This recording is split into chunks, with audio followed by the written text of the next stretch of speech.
Éric Zemmour récidive sur les prénoms arabo-musulmans en France. En se basant sur les écrits de Jérôme Fourquet, il affirme que 20% des prénoms français seraient musulmans et réfute donc le chiffre de 7%, chiffre non officiel puisqu'en France les statistiques sur l'appartenance religieuse est interdite. Voyons cet extrait. Comment vous expliquez que Jérôme Fourquet lui-même, dans un de ses précédents livres, ait comptabilisé 20% de prénoms musulmans et il n'y aurait que 7% de musulmans? Parce que ça n'a Donc ça veut pas dire que des forcément gens... grand-chose à voir. ça n'a rien à voir. Pas forcément grand-chose à voir, j'ai dit.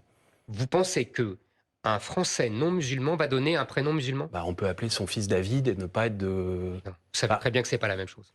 Non. On n'appelle pas son fils Mohamed si on n'est pas musulman. C'est pas vrai. Ah bon? Non, c'est faux.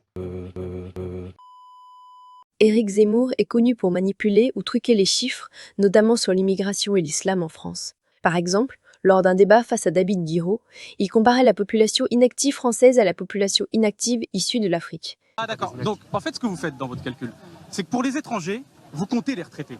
Parce que l'INSEE vous a répondu, monsieur. Vous comptez les retraités parmi les 40% d'inactifs. Par contre, pour les Français... Oui, je le sais, je l'ai lu. Ils vous ont répondu, ouvrez votre courrier. On peut parler de projet. On peut parler de projet. Oui, mais on va y aller, nous mais aussi. justement, on ne peut pas avoir un projet si on se base sur des mensonges. Monsieur. Pour les étrangers, vous comptez les retraités. Pour les Français, vous comptez pas les retraités. Il faut savoir qu'il y a plusieurs façons de comptabiliser la population inactive, en y incluant par exemple les retraités ou non. La méthode Zemmour avait été d'inclure les retraités pour les étrangers africains et de les exclure pour les Français, ce qui creusait évidemment un gros fossé entre les deux. Revenons-en à ce qui nous intéresse ici, les 20% de prénoms musulmans en France. Personnellement, je me pose la question des prénoms qui ont été comptabilisés. Mohamed et Khadija, Saïd et Mustapha, évidemment. Mais qu'en est-il de Myriam, de Sarah ou Leïla, de Lina ou Dina, de Nadia ou Maya? Qu'en est-il de Sophia ou Anna, Adam ou Amir, Ryan ou Anis, Lila ou Zara? J'imagine qu'ils ont été comptabilisés aussi, non? Pourtant, les prénoms que je viens de citer, et Dieu sait que la liste est non exhaustive, sont aussi donnés aux enfants de familles chrétiennes, juives ou athées. Ces 20% de prénoms musulmans ne sont que du flanc.